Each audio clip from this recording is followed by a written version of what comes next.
जय हिंद जय भारत दोस्तों। आज हम लोग सीखेंगे कि अंग्रेजी कैसे ट्रांसलेट किया जाता है, यानी हिंदी से अंग्रेजी को हम लोग कैसे ट्रांसलेट करेंगे। How to translate Hindi to English. तो सबसे पहले हम लोग टेंस का डिफिनेशन देखेंगे। क्रिया के करने में लगा समय को टेंस या काल कहा जाता है। क्रिया के करने में लगा समय को टेंस या काल कहा जाता है। अब हम लोग आज फर्स्ट वीडियो टेंस का सिंपल प्रेजेंट टेंस को हम लोग देखने वाले हैं। Simple present tense. तो चलते हैं हम लोग सिंपल प्रेजेंट टेंस की ओर। यहाँ पर क्या है कि इसको हम लोग कैसे रिकॉग्नाइज करेंगे, यानी पहचान नियम क्या है, पहचान चिन्ह क्या है। तो जिस हिंदी क्रिया वाक्य के अंत में ता है, ती है, ते हैं और ताहू इत्यादि रहे, उसे हम लोग सिंपल प्रेजेंट टेंस समझेंगे या प्रेजेंट इंडेफिनिट टेंस कहेंगे। अच्छा, इन इंग्लिश में हम लोग उसे कैसे पहचानेंगे? आफ्टर द सब्जेक्ट V1/V5, यदि सब्जेक्ट के बाद वर्ब का पहला और पांचवा रूप रहता है तो वो प्रेजेंट इंडेफिनिट को रेफर करेगा। चलिए चलते हम लोग जानते हैं कि यूज ऑफ डू और डज, चूँकि डू डज भी प्रेजेंट इंडेफिनिट को रेफर करता है। तो सबसे पहले यहाँ देखेंगे कि आई के साथ डू, वी के साथ डू, यू के साथ डू, यू के साथ डू और ही, सी, इट और नेमिंग वर्ड्स के साथ डज लगता है, यानी थर्ड पर्सन सिंगुलर नंबर के साथ वर्ब का पांचवा रूप का प्रयोग होता है। और वो भी यहाँ पर नोट में देखिए, कहता है कि अफर्मेटिव सेंटेंस में डू डज का प्रयोग नहीं होता है, बाकी सभी सेंटेंसेज में डू डज का प्रयोग होता है। कहने का मतलब है कि अफर्मेटिव सेंटेंस में डू डज का प्रयोग नहीं होता है। तो यहाँ हम लोग अफर्मेटिव सेंटेंस देख लेते हैं। अफर्मेटिव सेंटेंस का स्ट्रक्चर क्या है? स्ट्रक्चर का मतलब होता है बनाने का विधि। पहले क्या है? सब्जेक्ट प्लस V1/V5, ये सब्जेक्ट के अकॉर्डिंग लगता है। V1 या V5 जो होता है वो सब्जेक्ट के अकॉर्डिंग लगता है। उसके बाद ऑब्जेक्ट। एग्जाम्पल में देखते हैं कि मैं, तो यहाँ मैं क्या है? सब्जेक्ट, और मैं का इंग्लिश जो होता है वो होता है आई, फर्स्ट पर्सन का सिंगुलर नंबर, और फर्स्ट पर्सन सिंगुलर नंबर के साथ V1 का प्रयोग होता है। अब यहाँ है मैं अंग्रेजी पढ़ाता हूँ या पढ़ता हूँ, मैं पढ़ता हूँ, तो पढ़ना का क्या होगा? रीड। क्या पढ़ता हूँ? अंग्रेजी, इंग्लिश, ये हो गया। अब हम लोग देखेंगे दूसरा एग्जाम्पल। हम लोग, ये सब्जेक्ट है, ये ऑब्जेक्ट है और ये वर्ब है, तो हम लोग का क्या होगा? वी। खेलना का क्या होता है? प्ले और क्रिकेट। देखिए हिंदी में क्या है कि सब्जेक्ट के बाद ऑब्जेक्ट होता है, लेकिन इंग्लिश में सब्जेक्ट के बाद वर्ब होता है। ये ध्यान देना है, हिंदी वाला वाक्य में सब्जेक्ट के बाद ऑब्जेक्ट होता है, लेकिन इंग्लिश वाला में सब्जेक्ट के बाद वर्ब होता है, वो भी सब्जेक्ट के अकॉर्डिंग। यहाँ we first person plural number है। वी जो है फर्स्ट पर्सन का प्लूरल नंबर है, इसलिए यहाँ पर क्या लग रहा है? V1 लग रहा है। आप मुझे जानते हैं, आप है सब्जेक्ट और मुझे है ऑब्जेक्ट, और जानना क्या है? वर्ब। तो आपका होता है यू, जानना का होता है नो, और मुझे का हो जाएगा मी।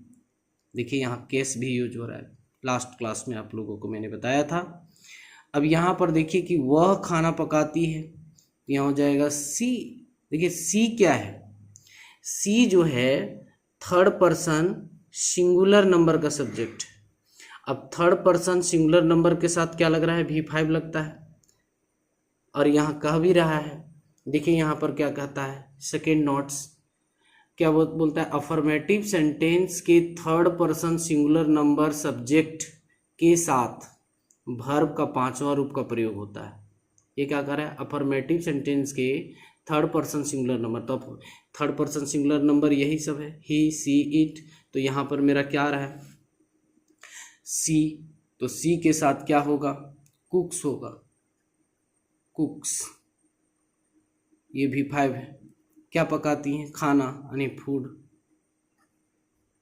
राम मुझे पढ़ाता है, तो राम सब्जेक्ट है और राम भी थर्ड पर्सन है, नेमिंग वर्ड है।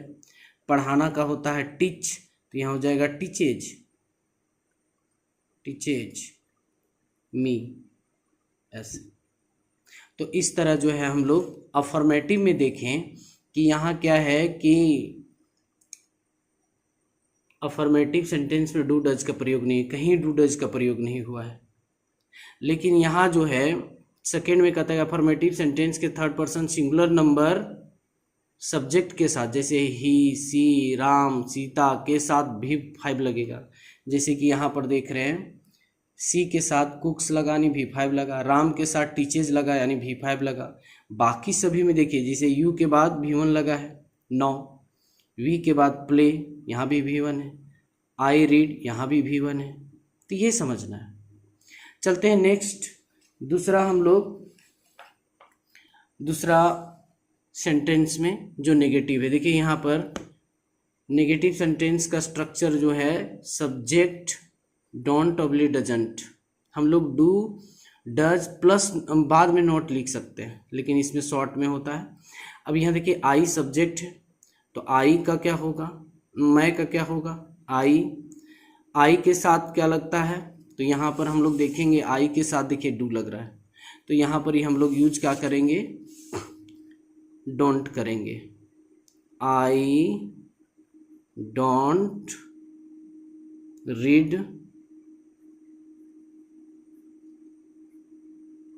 Tuition, I don't read tuition, मैं ट्यूशन नहीं पढ़ता हूँ। आपको पढ़ने की भी ज़रूरत नहीं है, वीडियो देख लीजिएगा।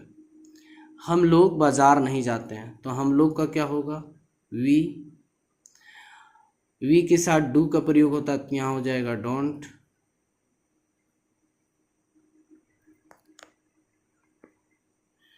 We don't go to market. इस तरह ये वह मुझसे बात नहीं करती है, इसका आप लोग बनाएंगे। यहाँ पर नेक्स्ट सेंटेंस में देखेंगे इंट्रोगेटिव प्लस अफर्मेटिव सेंटेंस में। इंट्रोगेटिव प्लस अफर्मेटिव सेंटेंस का स्ट्रक्चर क्या है, इसको हम लोग यस नो क्वेश्चन के भी नाम से जानते हैं। डू प्लस और do ऑब्ली does plus subject plus V1 plus object. Example में देखिए, इसका हिंदी का जो वाक्य होता है ना, क्या से शुरू होता है, क्या आप मुझे जानते हैं, अगर जानता है तो ये हाँ बोलेगा, और नहीं जानता है तो नहीं बोलेगा, इसलिए इसको यस नो क्वेश्चन के नाम से भी जाना जाता है। अब यहाँ देखिए, क्या आप मुझे जानते हैं, तो यहाँ पहले ये देखना है कि सब्जेक्ट कौन सा है। आपका इंग्लिश क्या होता है, यू, और यू के साथ यूज होता है डू। यहाँ देख लीजिए, यू के साथ क्या दिखा रहा है, डू दिखा रहा है, तो यहाँ हम लोग क्या लिखेंगे, डू, पहले लिखेंगे डू। यू, जानना का होता है no, me question mark, do you know me, क्या आप मुझे जानते हैं।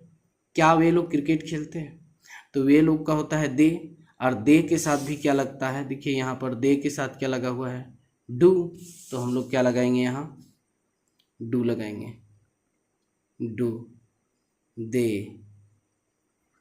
Play cricket. इस तरह जो है हिंदी से अंग्रेजी में ट्रांसलेट किया जाता है। जब तक आप टेंस नहीं जानेंगे, इंग्लिश में आप नहीं लिख सकते हैं। You can't write in English without tense. ये सेंटेंस भी आप सभी बनाएंगे। चलते हैं हम लोग चौथा सेंटेंस में, इंट्रोगेटिव प्लस नेगेटिव सेंटेंस में। इसका स्ट्रक्चर देख सकते हैं, don't oblique doesn't plus subject plus V1 plus object. आइए हम लोग चलते हैं एग्जाम्पल में। यहाँ पर एग्जाम्पल क्या है? एग्जाम्पल है क्या आप अंग्रेजी नहीं जानते हैं?